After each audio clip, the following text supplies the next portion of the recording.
자식에게 짐이 되어버려지는 노후가 두렵다면 당장 인연을 끊으세요. 혼자서도 존엄하게 살아남는 이 방법은 생각보다 단순합니다. 엄마, 이제 우리도 한계예요. 언제까지 우리가 엄마 뒷바라지만 하면서 살 수는 없잖아요. 지난 주말 큰아들이 거실 소파에 앉아 찻잔을 만지작거리며 내뱉은 그 한마디는 공기조차 얼어붙게 만들었습니다. 30년 넘게 자식들 입에 들어가는 밥줄만 바라보며 살아온 세월이 무색하게도 그 짧은 문장 속에 담긴 피로감은 제 가슴을 예리한 칼날처럼 파고들었습니다. 며느리는 옆에서 말없이 고개를 숙인 채 시선을 피했고 저는 애써 짓고 있던 미소조차 수습하지 못한 채 굳어버린 손가락 끝만 내려다보았습니다. 자식들이 돌아간 뒤 텅 빈 거실에 홀로 남으니 벽시계 소리가 평소보다 몇 배는 더 크게 들려오며 제 존재의 초라함을 일깨웠습니다. 평생을 바쳐 일구어낸 집이었지만 그날 밤만큼은 낯선 타인의 공간처럼 서늘하게 느껴졌고 거울 속에는 세월의 흔적보다 더 깊은 패배감이 서린 노인이 서 있었습니다. 자식에게 짐이 되지 않으려 아등바등 살아왔건만 결국 돌아온 것은 미안함 섞인 거절이었고 저는 그제야 제가 서 있는 기반이 얼마나 모래성 같았는지를 뼈저리게 실감했습니다. 하지만 지금은 그날의 충격이 오히려 제 인생의 가장 큰 축복이었다고 감히 고백할 수 있을 만큼 제 일상은 완전히 다른 빛깔로 채워져 가고 있습니다.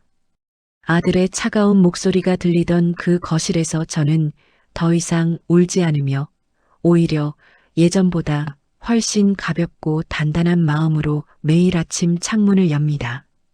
자식의 효도라는 가느다란 밧줄에 매달려 위태롭게 흔들리던 제가 어떻게 스스로 대지를 딛고 서게 되었는지 그 과정에서 발견한 놀라운 변화는 제가 알던 세상의 상식과는 전혀 다른 곳에서 시작되었습니다. 가장 믿었던 존재로부터 버려질지도 모른다는 공포가 저를 잠식하려 할 때 저는 도망치는 대신 아주 낯선 길을 선택하기로 마음먹었습니다. 그 길의 끝에 무엇이 기다리고 있는지 당시의 저로서는 도저히 짐작조차 할 수 없었지만 한 가지 확실한 것은 예전의 방식으로는 결코 평온을 찾을 수 없다는 깨달음뿐이었습니다. 여러분도 혹시 저처럼 자식의 눈치를 보며 남은 생을 저당 잡힌 기분으로 살고 계신다면 지금부터 제가 겪은 이 기묘하고도 현실적인 변화의 과정을 가만히 지켜보시길 바랍니다. 아들이 다녀간 뒤로 가장 먼저 찾아온 변화는 집안의 정막이 공포로 변했다는 사실이었는데 그저 조용하다고만 생각했던 공간이 이제는 저를 집어삼킬 듯한 거대한 공도처럼 느껴졌습니다. 무릎 관절은 비가 오지 않는 날에도 시큰거리며 제 거동을 방해했고 혼자서 높은 선반 위의 물건을 내리려다 중심을 잃고 휘청거릴 때마다 심장이 입 밖으로 튀어나올 것 같은 공포를 느꼈습니다. 밥 한 끼를 챙겨 먹는 일조차 버거워져 대충 물에 만밥으로 끼니를 때우다 보니 거울 속의 안색은 하루가 다르게 파리해졌고 누군가 옆에 없으면 당장 내일 아침 눈을 뜨지 못해도 아무도 모를 것이라는 불안감이 밤마다 저를 괴롭혔습니다. 이런 상황에서 제가 가장 먼저 떠올린 해결책은 역시 자식들에게 더 낮은 자세로 다가가 소위 점수를 따는 방식이었습니다. 며느리가 좋아한다는 반찬을 무거운 줄도 모르고 정성껏 준비해 예고 없이 찾아갔지만 현관문 너머로 들려오는 피곤에 찌든 한숨 소리에 저는 초인종도 누르지 못한 채복도 계단에 앉아 한참을 머물러야 했습니다. 제 정성이 그들에게는 도리어 부담이자 침범이 될 수 있다는 사실을 인정하는 과정은 살점이 떨어져 나가는 것보다 더 고통스러웠고 결국 양손 가득 들고 간 반찬통은 돌아오는 길 지하철역 쓰레기통 옆에 고스란히 남겨졌습니다. 두 번째로 시도했던 방법은 돈으로 관심을 사는 것이었는데 쥐꼬리만 한 연금을 쪼개고 쌈짓돈을 모아 손주들의 용돈을 두둑이 쥐어주며 저희 존재 가치를 증명하려 애썼습니다. 아이들이 돈을 받으며 환하게 웃는 모습에 잠시나마 위안을 얻었지만 그 웃음은 봉투가 닫힘과 동시에 사라졌고 아들과 며느리는 그 돈이 제 노후를 갉아먹는 줄 알면서도 굳이 사양하지 않는 비정한 현실을 보여주었습니다. 오히려 돈을 줄 때만 환대를 받는 제 모습이 마치 유료 서비스를 구매하는 고객처럼 느껴져 자괴감이 밀려왔고 통장 잔고가 줄어들수록 제 노후의 안전장치가 하나둘 제거되고 있다는 압박감에 밤잠을 설쳐야 했습니다. 마지막으로 선택한 최후의 수단은 주변 지인들과의 모임에 집착하며 외로움을 달래보려 했던 것인데 등산 동호회나 노인 복지관의 강좌를 전전하며 사람들과 어울려 보려 무던히도 노력했습니다. 하지만 그곳에서 나누는 대화의 팔알은 자식 자랑이거나 누가 더 비싼 영양제를 먹느냐는 허영 섞인 경쟁이었고 집에 돌아오는 길에는 오히려 군중 속의 고독이 더 짙게 배어 나와 마음을 무겁게 짓눌렀습니다. 사람들과 어울릴수록 제 부족함만 도드라져 보였고 그들이 건네는 위로조차 사실은 자신의 우월함을 확인하기 위한 도구에 불과하다는 냉소적인 생각이 머릿속을 떠나지 않았습니다. 이 세 가지 방법이 모두 실패로 돌아갔을 때 제가 느꼈던 감정은 단순한 슬픔이 아니라 마치 세상이라는 거대한 기계 부품에서 마모되어 버려진 낡은 나사못이 된 것 같은 철저한 소외감이었습니다. 자식에게 헌신해도 돌아오는 것은 외면이었고 돈으로 사려 했던 애정은 유통기한이 짧았으며 타인과의 관계에서 찾으려 했던 위안은 오히려 독이 되어 제 가슴을 헤집어 놓았습니다. 누군가에게 의지하려 할수록 제 영혼은 더 비굴해졌고 남의 눈치를 보며 제 행복의 결정권을 타인에게 넘겨준 대가는 혹독한 우울증과 무기력증으로 돌아가 저를 침대에 묶어버렸습니다. 비가 추적추적 내리던 어느 화요일 오후 저는 젖은 신발을 신고 현관에 서서 한참 동안 들어가지 못한 채 제 삶의 무게를 가늠해 보았습니다. 열심히 살았다고 자부했지만 제 손에 남은 것은 아무것도 없었으며 오히려 제가 세워둔 기대치라는 높은 벽이 저를 가두는 감옥이 되어 있었습니다. 해결책이라 믿었던 모든 행동이 저를 더 깊은 수렁으로 밀어넣었다는 사실을 깨달은 순간 저는 더 이상 밑바닥으로 내려갈 곳이 없다는 절망과 함께 기묘한 해방감을 동시에 느꼈습니다. 사람들이 흔히 말하는 노후 준비가 단순히 돈을 모으고 자식 농사를 잘 짓는 것이 아니라는 사실을 저는 온몸이 만신창이가 된 후에야 비로소 어렴풋이 눈치채기 시작했습니다. 내가 나를 책임지지 못할 때 타인의 선의를 기대하는 것이 얼마나 위험한 도박인지를 깨닫자 오히려 정신이 번쩍 들며 무언가 근본적으로 잘못되었다는 확신이 생겼습니다. 그전까지 저는 제 삶의 주인공이 아니라 누군가의 어머니, 누군가의 할머니, 혹은 누군가의 이웃으로서만 존재하려 했기에 그토록 쉽게 무너졌던 것입니다.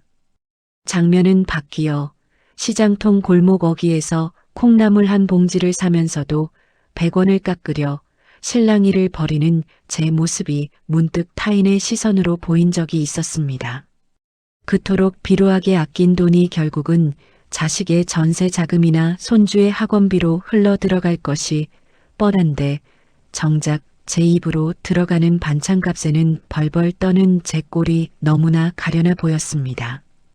이런 식으로는 죽는 날까지 남의 인생을 뒷바라지하다가 사라질 것 같다는 공포가 밀려왔고 저는 그날 처음으로 콩나물을 사지 않은 채 빈손으로 시장을 빠져나왔습니다.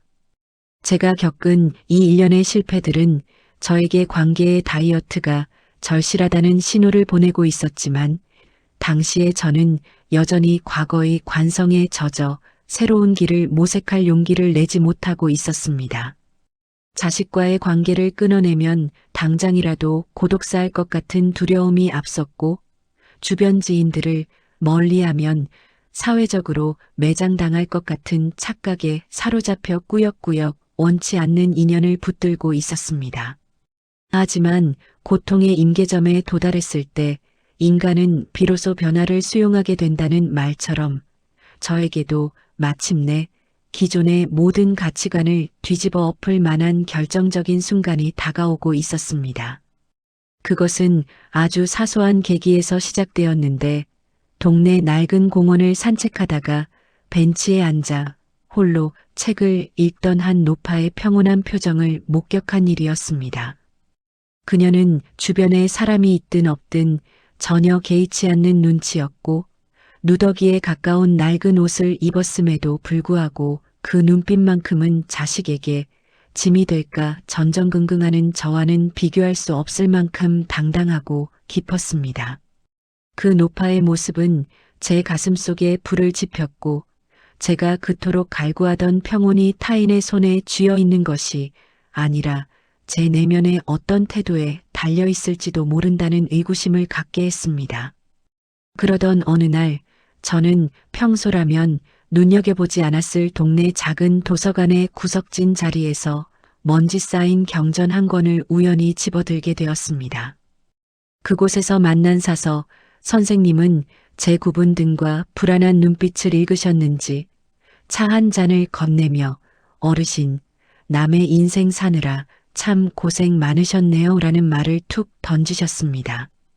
그 평범한 한마디가 수십 년간 겹겹이 쌓아온 제 방어 기제를 단숨에 무너뜨렸고 저는 처음 보는 그분 앞에서 아이처럼 어깨를 들썩이며 참아왔던 눈물을 쏟아내고 말았습니다. 사서 선생님은 제 하소연을 묵묵히 들어주시더니 무조건적인 희생이 아름답다는 세상의 거짓말에 속지 말라는 의외의 조언을 건네주셨습니다. 그녀는 돈이나 자식의 효도라는 가변적인 가치 대신 자기 자신과의 신뢰를 회복하는 것이 노후의 유일한 구원이라며 저를 이끌어 주었습니다. 그 대화는 저에게 큰 충격을 주었는데 평생을 타인을 위해 헌신하는 것이 도리라 믿어왔던 저에게 자기를 먼저 돌보는 것이 이기심이 아닌 생존의 필수 조건임을 깨닫게 해주었기 때문입니다. 그날 이후 저는 자식에게 향하던 모든 신경을 강제로 거두어들이는 심리적 단절을 연습하기 시작했고 이는 결코 미움이나 원망의 감정이 아니었습니다. 아들의 전화가 오지 않아도 먼저 걸지 않았으며 혹시라도 연락이 오면 예전처럼 구구절절 제 일장을 보고하는 대신 나 아주 잘 지내고 있으니 내일이나 신경 써라라며 담담하게 통화를 끝냈습니다. 처음에는 이런 변화가 냉정하게 느껴져 가슴이 아렸지만 시간이 흐를수록 자식의 반응에 일희일비하지 않는 제 마음의 근육이 조금씩 단단해지는 것을 느낄 수 있었습니다. 이전에는 자식의 안색을 살피며 그들의 비위를 맞추는 것이 노후의 안전장치라 믿었지만 이제는 제가 스스로 즐거울 수 있는 일을 찾는 것이 진정한 신뢰라는 사실을 깨달았습니다. 저는 사서 선생님의 도움으로 작은 텃밭 가꾸기와 필사 모임에 참여하며 타인의 평가가 아닌 제 자신의 성취감에서 오는 기쁨을 처음으로 맛보았습니다. 남에게 대접받기를 포기하니 오히려 제 삶의 주도권이 저에게 돌아왔고 누군가 저를 챙겨주길 기다리며 보냈던 공허한 시간들은 오롯이 저만을 위한 몰입의 시간으로 채워지기 시작했습니다. 이런 선택은 과거에 제가 했던 돈으로 환심사기나 지인들과의 껍데기뿐인 모임과는 질적으로 다른 평온함을 선사해 주었습니다. 관계의 핵심이 상대방의 반응이 아니라 제 내면의 당당함에 있다는 사실을 알게 되자 예전처럼 비굴하게 굴지 않아도 사람들이 자연스럽게 저를 존중하며 다가오는 신기한 경험을 하게 되었습니다. 저는 이제 더 이상 자식의 미래를 위해 제 현재를 희생하지 않으며 저 자신을 가장 귀한 손님처럼 대접하는 법을 매일 조금씩 익혀나가고 있습니다. 마음의 중심을 잡고 나니 가장 먼저 눈에 띄게 달라진 것은 한 달 생활비의 지출 구조였는데 예전처럼 자식과 손주들에게 퍼주던 돈을 오로지 저를 위해 쓰기 시작하자 삶의 질이 놀랍도록 올라갔습니다. 매달 수십만 원씩 나가던 무의미한 경조사비와 자식들 용돈을 끊고 그 돈으로 질 좋은 식재료를 사고 배우고 싶었던 서의 도구들을 갖추자 통장 잔고는 크게 변하지 않았음에도 불구하고 제가 느끼는 심리적 풍요로움은 이전에 비해 몇 배나 커졌습니다. 통장에 찍힌 숫자가 저를 지켜주는 것이 아니라 그 돈을 저를 위해 쓸 수 있다는 권리 자체가 저에게 거대한 안도감을 주었습니다. 신체적인 변화도 뒤따라왔는데 항상 남의 눈치를 보며 긴장 상태로 지내던 시절에는 늘 달고 살던 소화불량과 불면증이 씻은 듯이 사라졌습니다. 예전에는 자식의 전화 한 통에 가슴이 철렁 내려앉고 밤새 고민하느라 잠을 설쳤지만 이제는 정해진 시간에 잠자리에 들어 깊은 숙면을 취한 뒤 개운한 몸으로 아침을 맞이합니다. 하루 세 끼를 제가 좋아하는 반찬으로 정성껏 차려 먹는 시간은 저 자신을 사랑하는 가장 성스러운 의식이 되었고 식탁 앞에 앉은 제 모습은 더 이상 처량한 독거노인이 아닌 자기 삶의 주인으로 보였습니다. 일상의 장면들도 훨씬 정갈해졌는데 아침이면 창가에 놓인 화초들에게 물을 주며 잎사귀 하나하나의 성장을 지켜보는 소소한 즐거움이 제 하루를 꽉 채워줍니다. 오후에는 도서관에서 빌려온 책을 읽거나 정갈하게 글씨를 쓰며 잡념을 털어내고 진력 동네 산책로를 걸을 때는 타인의 시선을 의식하지 않은 채 오직 제 발걸음의 리듬에만 집중합니다. 이런 평온한 루틴은 제 삶의 단단한 뼈대를 만들어 주었고 이제는 자식이 한 달 넘게 연락이 없어도 그 녀석들도 바쁘게 잘 살고 있겠지라며 덤덤하게 웃어넘길 수 있는 여유가 생겼습니다. 무엇보다 큰 변화는 마음속에 도사리고 있던 노후 공포라는 유령이 힘을 잃었다는 점인데 제가 저 자신을 돌볼 능력이 있다는 확신이 생기자 미래에 대한 막연한 불안감이 사라졌습니다. 요양원에 가게 되더라도 혹은 혼자 죽음을 맞이하게 되더라도 그전까지 제 삶을 스스로 아름답게 가꾸었다면 그것으로 충분하다는 실존적인 평화가 찾아왔습니다. 자식에게 기대를 버리니 오히려 자식을 만날 때 더 진심으로 웃어줄 수 있게 되었고 이런 저의 당당한 태도는 역설적으로 자식들이 저를 더 어려워하면서도 존중하게 만드는 계기가 되었습니다. 이제 제 방은 더 이상 자식들을 기다리는 대기실이 아니라 제가 꿈꾸고 사색하며 성장하는 고귀한 서재이자 휴식처로 변모했습니다. 가구 배치를 새로 하고 낡은 커튼을 밝은 색으로 바꾸는 사소한 변화만으로도 집안의 기운이 달라졌고 가 공간 속에서 저는 비로소 타인의 부속품이 아닌 독립된 인간으로서의 존엄을 회복했습니다. 이 안정감은 외부의 자극에 쉽게 흔들리지 않는 뿌리 깊은 나무와 같아서 어떤 비바람이 불어와도 제 내면의 평화를 뺏어갈 수 없으리라는 강한 믿음이 제 삶을 지탱하고 있습니다. 저와 비슷한 시기를 겪었던 제 오랜 친구 영숙 씨의 경우도 저와 비슷한 길을 선택하며 평온을 찾은 사례 중 하나입니다.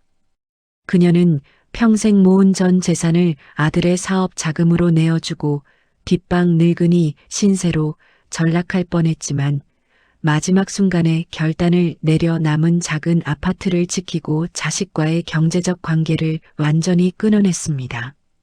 처음에는 아들 내외의 원망과 비난이 쏟아졌지만 영숙 씨는 흔들리지 않고 자신의 생활비를 벌기 위해 소일거리를 시작했고 지금은 그 어느 때보다 건강하고 활기찬 노후를 보내며 자식들과도 적당한 거리를 유지한 채 존중받으며 지내고 있습니다. 또 다른 지인인 박 선생은 은퇴 후 외로움을 견디지 못해 온갖 모임에 참석하며 돈을 썼으나 결국 남는 것은 허무함 뿐이라는 사실을 깨닫고 모든 외부 활동을 중단한 채 고전 공부에 몰입했습니다.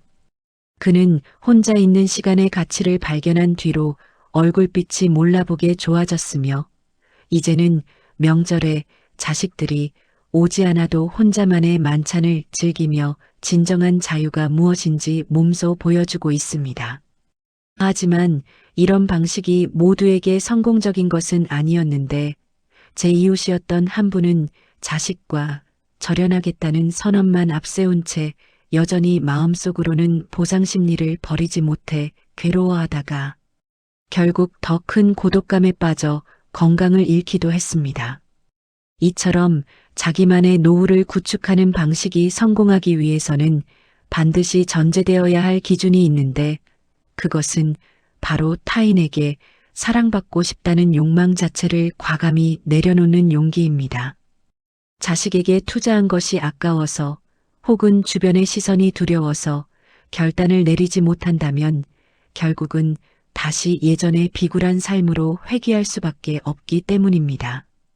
현실적인 한계를 인정하고 내가 통제할 수 있는 유일한 대상은 오직 나 자신뿐이라는 사실을 뼛속 깊이 새길 때 비로소 이 방식은 힘을 발휘하며 이는 단순히 냉소적인 태도가 아니라 가장 지혜로운 생존 전략이 됩니다. 마지막으로 여러분께 전하고 싶은 3가지 조언을 정리해 드리겠습니다. 첫째, 자식에게 모든 것을 주지 말고 반드시 자신의 몫을 가장 먼저 챙기십시오. 이것은 이기심이 아니라 자식에게 짐이 되지 않기 위한 가장 큰 배려입니다. 둘째, 혼자 시간을 보내는 능력을 매일 연습하십시오. 외로움을 고독으로 승화시키지 못하면 결국 누군가에게 구걸하는 노후를 맞이하게 됩니다. 셋째, 타인의 인정이 아닌 자기 자신의 성취에서 기쁨을 찾는 작은 취미를 반드시 가지십시오. 내가 나를 대접할 때 세상도 비로소 나를 함부로 대하지 못하게 됩니다. 부처님께서는 자기 자신을 등불로 삼고 의지처로 삼으라고 말씀하셨습니다. 남이 켜준 등불은 언제든 꺼질 수 있지만 스스로 밝힌 내면의 등불은 죽음의 문턱 앞에서도 우리를 길 잃지 않게 인도할 것입니다. 오늘 제 이야기가 불안한 노후를 지나고 계신 여러분께 작은 이정표가 되었기를 진심으로 바랍니다. 이 영상의 이야기가 마음에 닿으셨다면 구독과 좋아요로 함께 해주세요.